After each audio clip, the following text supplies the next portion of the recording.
America has a persistent racial wealth gap that is hurting our communities and our economy. According to the Federal Reserve Bank, no real progress has been made in reducing income and wealth disparities between black and white households over the past 70 years. Institutional and systemic racism and other discriminatory practices have resulted in the net worth of a typical black family being about 1/10 of a typical white family.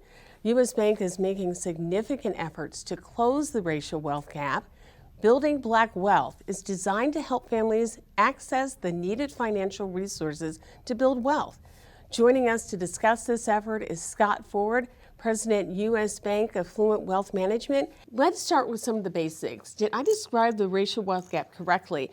And can you talk more about some of the historical factors that got us to where we are today? You absolutely described it correctly. Your statistics are absolutely spot on.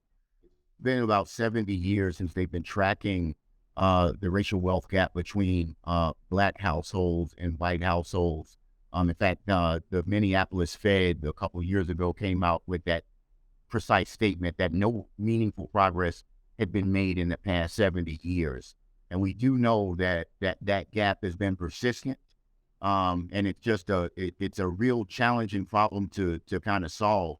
And that we know that it's about 8-to-1 in terms of the wealth that white families have versus the wealth that black families have. And much of that is in terms of value of their home as well as the value of financial assets that get transferred from one generation to the next.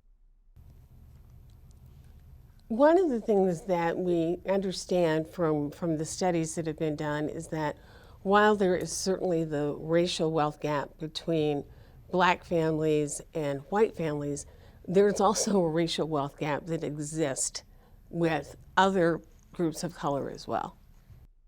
Oh, that's absolutely correct. Our Building Black Wealth Insight study, we surveyed about 4,000 people who we describe as affluent, meaning they had at least $25,000 of investable assets outside of their retirement plan. So it was about 1,000, white survey participants, about 1,000 Hispanic, about 1,000 Asian, about 1,000 African American, all in this affluent cohort. And the other groups are making meaningful progress in terms of closing that racial wealth gap. Particularly the Asians and the Hispanics, but we've not made as much progress as those other ethnic groups. Is that why this effort really started first with African American communities? That's absolutely correct, Denise. We, in the aftermath of the death of George Floyd, U.S. Bank, I give them a lot of credit. The senior leaders said, "What can we do to try to solve this?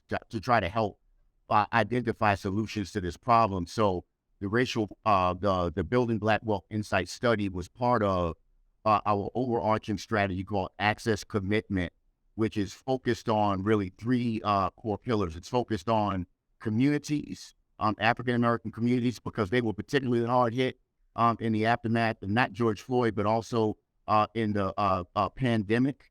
Our folks are impacted because we're more represented in industries like hospitality, where you cannot work remotely, and many of those businesses were closed for an extended period of time. So we wanted to start with the African American community, not to exclude anyone else, but those communities needed more help than any other community. So it's focused on community, it's focused on families, and it's focused on businesses.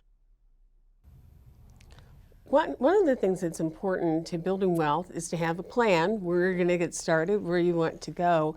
But some families, some African American families in particular, have an institutional distrust of financial institutions. How is U.S. Bank working to earn that trust so it can begin to work with individuals to build wealth?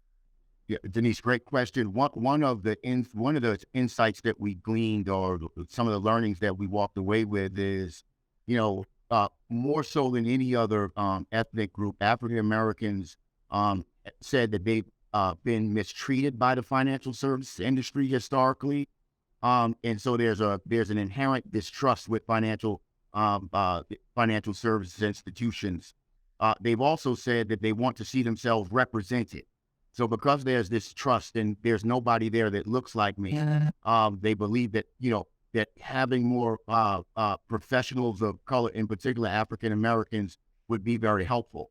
Some of that distrust is born out of things like, for example, redlining, which was the practice of, not lending. And this, many banks and institutions were part of this problem. And, so we want to be part of the solution.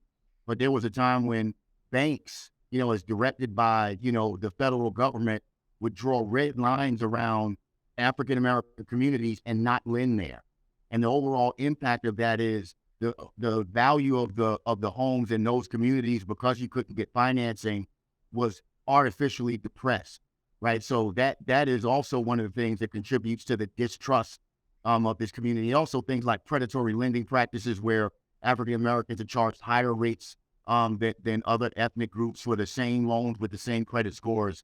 So U.S. Bank is really working really hard, to make sure that, number one, we don't engage in any of those practices, and number two, leading in a very deliberate and intentional way to help find solutions to those very challenges.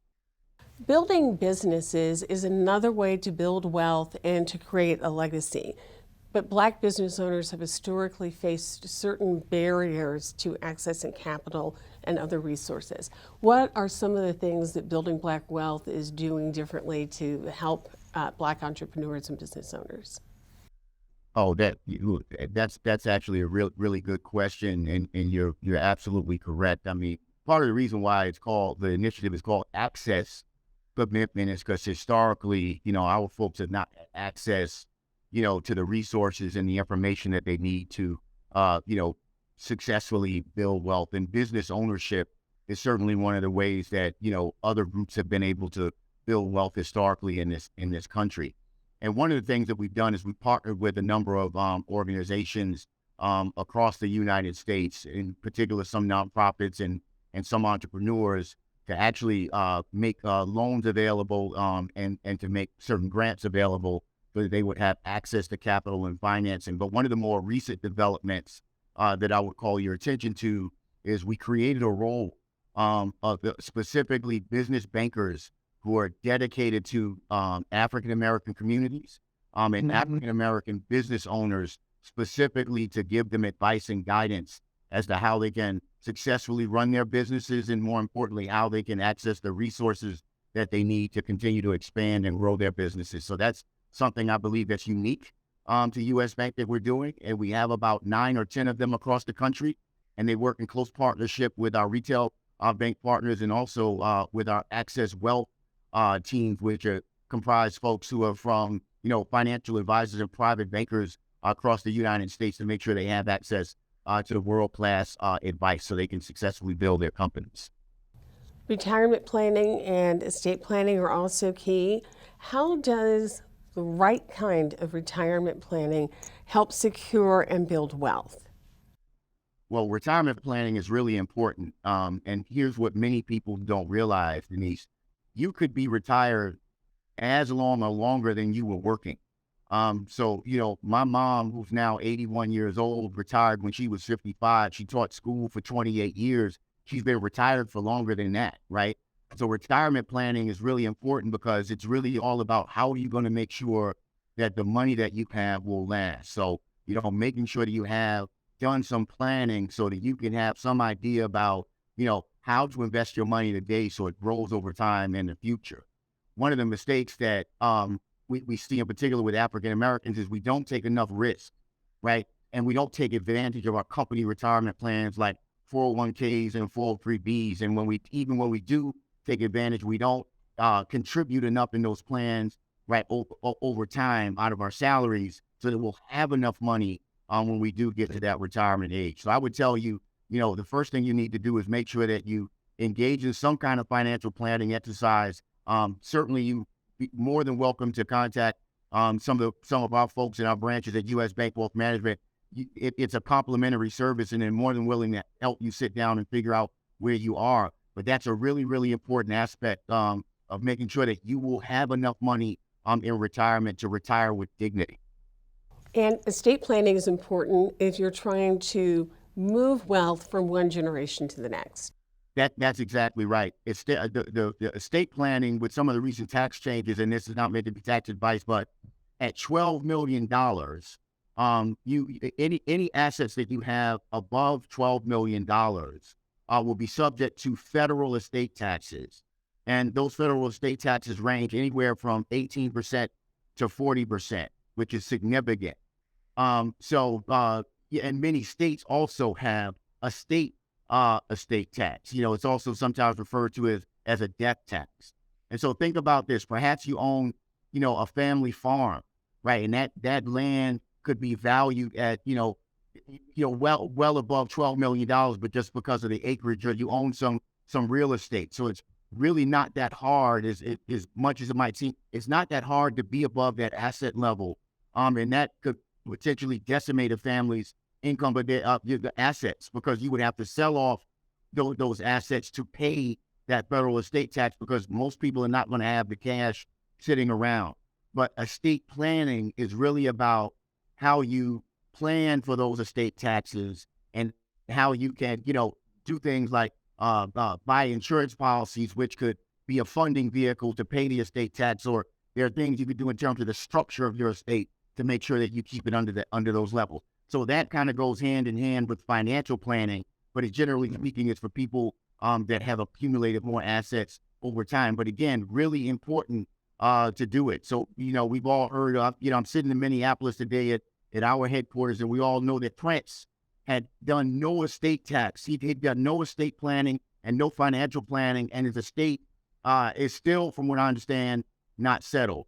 And so, you can plan so it can be passed down to your family and the people that you wanted to go to, or you can not plan and leave it to the government in form of paying taxes.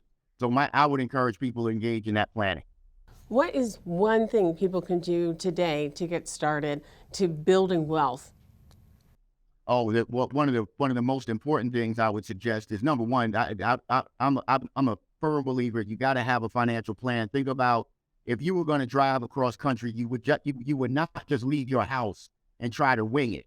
You would have some idea about how you're going to get there. And that's really what financial planning is all about.